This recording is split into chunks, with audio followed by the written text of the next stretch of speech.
Hi friends, Ayyanar துணை சீரியலில் இன்றைக்கி நாளைக்கான எபிசோடு பார்க்கலாம். புதுசாக பார்க்குறவங்களா இருந்தால் சப்ஸ்கிரைப் பண்ணிக்கோங்க, லைக்கு ஹைப்பு கொடுத்து விடுங்க. வாங்க வீடியோக்குள்ளே போகலாம். நேற்றுக்கு எபிசோடு எதில் முடிச்சிருப்பாங்கன்றது பார்த்தீங்கன்னா, எல்லாருமே ரெஸ்டாரண்ட்டுக்கு போய் சாப்பிட்றதுக்கு போவாங்க. இவ்வளோ மாடர்னாக இருக்குது, இவ்வளோ பெரிய ஹோட்டலாக இருக்குது, யாருமே வரல அப்படின்ற மாதிரி தான் பல்லவன் கேட்பார். உடனே யாரும் வரக்கூடாது, நம்ம ஃபேமிலி மட்டும் சாப்பிட்றதுக்காக நானே எல்லாத்தையும் புக் பண்ணிட்டேன்னு சொல்லிட்டு மனோகர் சொல்லுவார். அதுக்கப்புறம் எல்லோரும் உள்ளார உட்காரும் போது எபிசோடு முடிச்சிருப்பாங்க. இன்றைக்கி பார்த்திங்கன்னா எல்லாருமே உள்ளார உட்காந்து ஆர்டர் போடுறதுக்காக வெயிட் பண்ணிட்டு இருப்பாங்க. இந்த சைடு மனோகர் தேனெல்லாம் பார்த்திங்கன்னா ரொம்பவே காஸ்ட்லியான ஃபுட்டாக ஆர்டர் பண்ணிட்டு இருப்பாங்க. இந்த சைடில் சேரன் நம்ம என்னடா ஆர்டர் பண்ணுறது, இதில் ஒன்றுமே தெரியலையே, அவங்க சொல்கிறது எந்த இடத்துல இருக்குதுன்னு கூட தெரியலையே அப்படின்ற மாதிரி தான் சேரன் சொல்லுவார் பல்லவன்கிட்ட. அதுதானே எனக்கும் தெரியல, நானும் என்ன பண்ணுறதுன்னு தெரியலன்னு சொல்லிட்டு உடனே நிலாக்கிட்ட ஆர்டர் எடுக்கும்போது எனக்கு ஒரு ஃப்ரைட் ரைஸும் சிக்கன் லாலிபாப்பும் வேணும் அப்படின்ற மாதிரி சொல்லுவாங்க. அன்னி கரெக்டாக நமக்கு ஏற்ற மாதிரி ஆர்டர் பண்ணுறாங்க, பேசாத நம்ம பிரியாணி வாங்கிக்கலாமாண்ணா அப்படின்ற மாதிரி பல்லவன் சொல்லுவார். எல்லாருக்குமே அது ஓகேவாக இருக்கும். அதுக்கப்புறம் சேரன் என்ன சொல்லுவார்னா, எனக்கு வேணாண்டா, இப்போ நீங்கள் வாங்குறதுலே நம்ம ஷேர் பண்ணி சாப்பிட்டுக்கலாம் அப்படின்ற மாதிரி சொல்லும்போது சோழன் என்ன சொல்லுவார்னா, அண்ணா பாத்திரம்லாம் சின்னதாக இருக்குது, அப்புறம் பத்தாமல் சாப்பிட போகிற, நல்லா ஃப்ரீயாக சாப்பிடு, வயிறு நிரம்ப சாப்பிடு, அதனால் நீயும் உனக்கு ஒன்று ஆர்டர் பண்ணிக்கோ அப்படின்னு சொல்லிட்டு சோழன் சொல்லுவார். அப்படி சொல்கிறியடா நீ அப்படின்னு சொல்லிட்டு, எனக்கு ஒரு எக்கு ஃப்ரைட் ரைஸ்ரா அப்படின்னு சொல்லிட்டு சோழன் சொல்லுவார். அதுக்கப்புறம் எல்லாருமே பிரியாணி தான் சாப்பிடுவாங்க. இவங்க மனோகரும் தேனும் பார்த்திங்கன்னா தலையில் அடிச்சுக்குவாங்க. இதை உடனே நிலாவுடைய அண்ணன் என்ன சொல்லுவார்னா, இது எல்லா ஹோட்டல்லையுமே கிடைக்குமே, இது காஸ்ட்லியான ஹோட்டல்னும் போது அதுக்கேற்ற மாதிரி தானே நீங்கள் ஆர்டர் பண்ணணும், இது ரெகுலர் ஃபுட் ஆர்டர் பண்ணுறீங்களே அப்படின்ற மாதிரி அவர் கேட்பார்.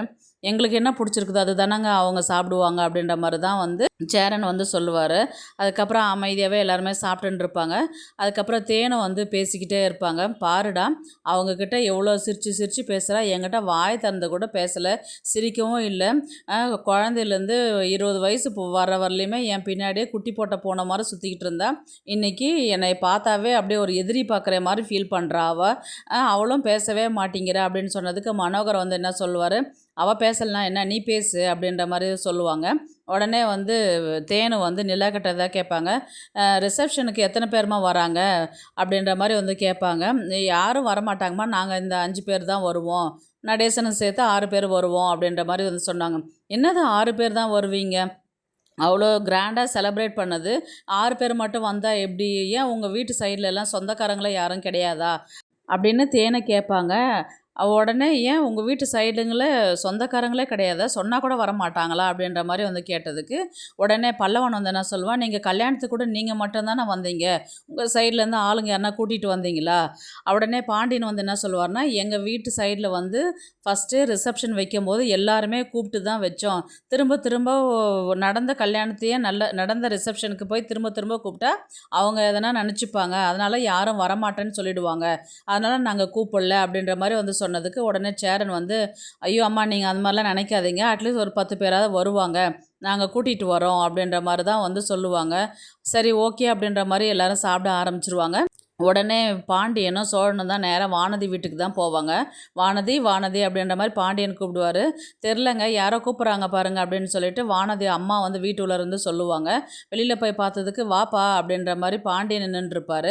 வாப்பா உள்ளார தான் வா, உட்காரு அப்படின்ற மாதிரி சொல்லுவாங்க. வானதி என்ன பண்ணுறீங்க, வா வெளியில் வாடி அப்படின்ற மாதிரி அவங்க அம்மா கூப்பிடுவாங்க. ஏமா சும்மா கூவிக்கிட்டே இருக்கிற அப்படின்ற மாதிரி வானதி உள்ளேருந்து பேசிக்கிட்டே வருவாங்க. என்ன பாண்டி நீ வந்திருக்கிற, என்ன ப்ரோ நீங்கள் வந்திருக்கிறீங்க, என்ன விஷயம் அப்படின்ற மாதிரி கேட்டதுக்கு, இல்லை ஒரு முக்கியமான விஷயம் பற்றி பேசணும் அப்படின்னு சொல்லிட்டு இவர் சோழன் சொல்லுவார். ஏம்மா வந்தவங்களுக்கு எதனா ஜூஸு காஃபி எதனா கொடுத்தியா அப்படின்னு கேட்டதுக்கு, ஏன்டி இப்போ தான் வந்தாங்க, அதுக்குள்ளே போட்டு தருவாங்க அப்படின்ற மாதிரி வானதி அம்மா சொல்லுவாங்க. உடனே இருங்க ப்ரோ, நான் ஃப்ரிட்ஜில் ஜூஸ் வச்சுருக்கிறேன் கொண்டு வரேன்னு சொல்லிட்டு 2 பேருக்கு ஊற்றி கொண்டு கொடுத்து விடுவாங்க. 2 பேரை குடிச்சிட்டு டே சொல்லுடா அப்படின்னு சொல்லிட்டு இப்போ சோழன் பாண்டியனை இடிப்பார்.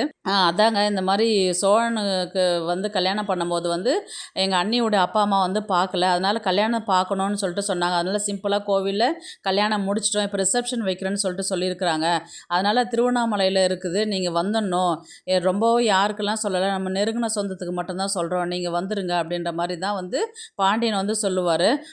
உடனே வானதியுடைய அப்பா வந்து, அது என்னப்பா அவங்க அப்பா, இவங்க அப்பான்னு உன் மாமனாருன்னு சொல்லலாம்ப்பா அப்படின்ற மாரி சொல்லுவாங்க. ஆமா என் மாமனார் வச்சிருக்கிற ஃபங்க்ஷனுக்கு நீங்க வாங்க. ஆமா எத்தன நாளைக்கு தான் பேசாத கொள்ளாத இருக்கிறது? ஒரு பிரச்சனைன்னும்போது பேசாத இருக்க வேண்டியது தான். அதுக்கப்புறம் ஒண்ணா கூடிக்க வேண்டியது தான். நல்ல விஷயம் தானே. சரி நாங்க வந்துர்றோம்ப்பா அப்படின்ற மாரி தான் வந்து வானதி அப்பா வந்து சொல்லுவாங்க. உடனே சோழனும், பாண்டியனும் வெளியில வந்து நின்னுட்டு, நான் அனுப்பிச்சிட்டு வரேம்மா அப்படின்ற மாரி வந்து வானதி சொல்லுவா. போ வேணான்னு சொன்னா கேட்கவா போற? போய் தொலை அப்படின்ற மாரி தான் வானதி அம்மா சொல்லுவாங்க. இவர் வெளில வந்து நின்னுட்டு, சரி வானதி இந்த மாரி நான் லொக்கேஷன் வந்து உனக்கு வாட்ஸ்அப் அனுப்பி விட்டுர்றேன். நீ, உங்க அப்பா, அம்மா, உங்க அண்ணன் எல்லாருமே கூட்டிட்டு வா அப்படின்ற மாரி சொல்லும்போது, அப்படியே வானதிக்கு வந்து பார்த்தீங்கன்னா, பூ மழை கொட்டுற மாரி ஒரு இமேஜினேஷன் போயிட்டு ஜாலியா சுத்தினே இருப்பாங்க. உடனே சோழன் வந்து என்ன சொல்லுவாருன்னா, "டேய் தூங்குறா பார்றா, எழுப்புடா அவள" அப்படின்ற மாரி தான் வந்து அவரு சொல்லுவாரு. ஏ வானதி" அப்படின்ட்டு பாண்டியன வந்து கூப்பிடுவாரு. என்ன பாண்டி இந்த மாரி கண்டிப்பா வந்துரு என்ன. இல்ல ப்ரோ நீங்க வந்து எப்ப பார்த்தாலும் என்னையும் எங்க வீட்டையும் திட்டிக்கிட்டே இருப்பீங்க. எப்படி வந்து என்ன கூப்பிடணும்னு உங்களுக்கு தோணுச்சு? அப்படின்னு சொல்லிட்டு சோழன்கிட்ட கேட்டதுக்கு, எங்களுக்கு சோறு செஞ்சுட்டோம் அதிகமா. ஆள் இல்ல சாப்பிட்றதுக்கு. அதனால தான் வந்து கூப்பிட்றதுக்கு வந்தேன் அப்படின்னோனே முகம் மாறிடும். அப்படிலாம் இல்ல வானதி. ரொம்ப ரிலேஷன் கிட்டத்துல இருக்கிறவங்கள தான் வந்து கூப்பிட்றோம். நீ எங்க வீட்ல வந்து வாழப் போறவ தானே. நீ வருவேன்றதுக்காக தான் நாங்க சொன்னோம் அப்படின்னும்போது, அவங்க முகம் வந்து மலர்ந்துரும்.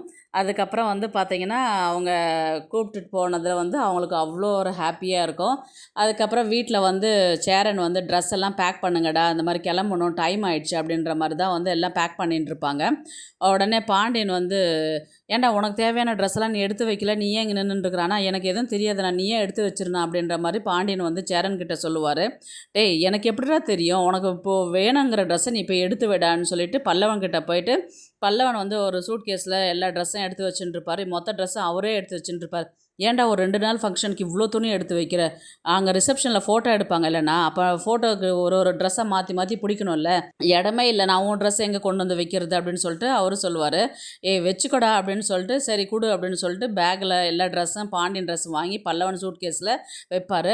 இப்போது ஒரு கண்டிஷன், இப்போது அவங்கவுங்க பெட்டி அவங்கவுங்க தான் தூக்கணும்னு சொல்லிட்டு சேரன் வெளியிலேருந்து சொல்லிட்டு இருப்பார். அப்புறம் என்னடா உன் ட்ரெஸ்ஸை வச்சுட்டு நீ தூக்கிட்டு வாடா அப்படின்னு சொல்லிட்டு பாண்டியன் வந்து பல்லவன் கிட்ட சொல்லும்போது, யார் தூக்கிட்டு வருவா? இப்போ உன் ட்ரெஸ்ஸு தானே உள்ளார இருக்குது. அதனால் நீ தான் தூக்கிட்டு வரணும்னு சொல்லிட்டு தூக்கிட்டு வர சொல்லுவார். "இதுக்காடா ட்ரெஸ்ஸு வாங்கி வச்ச நீ?" அப்படின்ற மாரி தான் வந்து பாண்டியன் வந்து கிண்டலா சொல்லுவார்.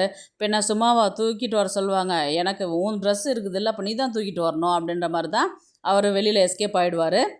கார்த்திகா கிட்ட போயிட்டு இன்ஃபார்ம் பண்ணிட்டு வருவாங்க. அந்த மாரி நெருங்கிய சொந்தம் வேணுன்றதுனால சேரன் போயிட்டு நேரா கார்த்திகா வீட்டுக்கு தான் போவாங்க. ரொம்பவே அவங்க டல்லாவே இருப்பாங்க. அவங்களும் அவங்க அம்மாவும் இந்த மாரி அத்த அத்தை இருக்கிறாங்களா? அப்படின்ற மாரி தான் வந்து கார்த்திகாட்ட கேட்பாங்க.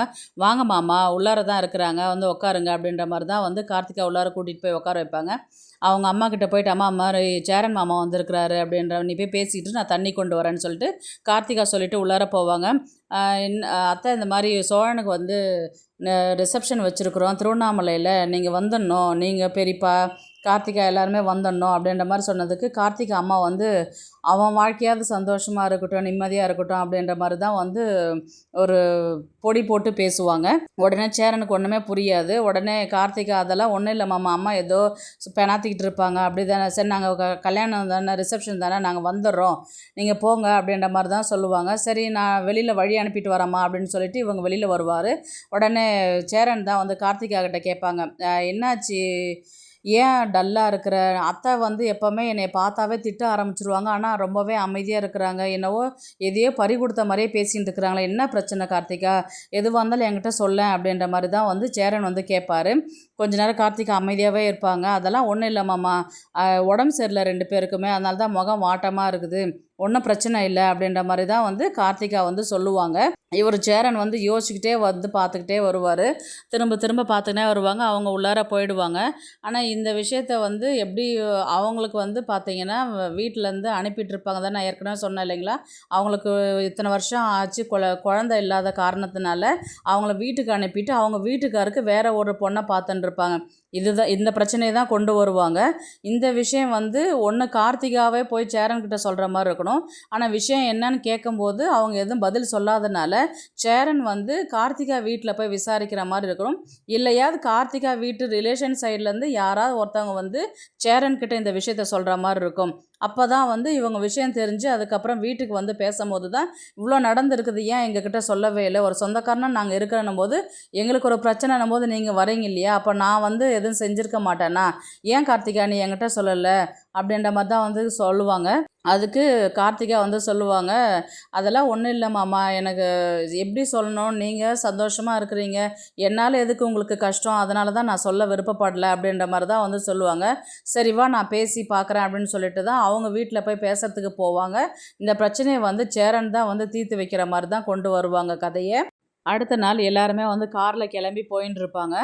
இவர் சோழன் வந்து என்ன சொல்லுவார்னா, வாட்டர் பாட்டில்லாம் எடுத்து வச்சிங்களா அப்படின்ற மாதிரி யாரோ சொன்னதுக்கு வாட்டர் பாட்டில்னும் போது ஞாபகம் வருது. அங்கே போய் ரிசப்ஷனில் போயிட்டு சார் வந்து தண்ணி அடிச்சுட்டு ஆட்டம் மட்டுன்னு இருக்க போகிற, கொஞ்சம் சொல்லிவிடு நிலா அப்படின்ற மாதிரி தான் வந்து சோழன் வந்து நிலா கிட்ட சொல்லிட்டு வரும்போது நடேசனுக்கு கோவம் வந்து, என்னடா ஆளாளுக்கு எனக்கு அட்வைஸ் பண்ணுறீங்க, நான் பார்த்து வளர்ந்த பசங்க நீங்கள் வந்து எனக்கு சொல்கிறீங்களா, எப்போ குடிக்கணும் என்ன பண்ணணுன்றது எனக்கு தெரியும் அப்படின்ற மாதிரி சொல்லிட்டு, இவ்வளோ நீங்கள் அட்வைஸ் பண்ணுற அளவுக்குலாம் நான் இல்லை, நீ வண்டி நிறுத்துற நான் இறங்குறேன் நான் அப்படின்ற மாதிரி தான் வந்து அவர் இறங்கி போகிறதுக்கு போவார். உடனே சேரன் வந்து அப்பா அவன் தான் ஏதோ பேசுகிறான், நான் சொல்லிக்கிறேன் வாங்கப்பா அப்படின்ற மாதிரி தான் வந்து நடேசனை இழுத்து மறுபடியும் உள்ளார உட்கார வைப்பாங்க.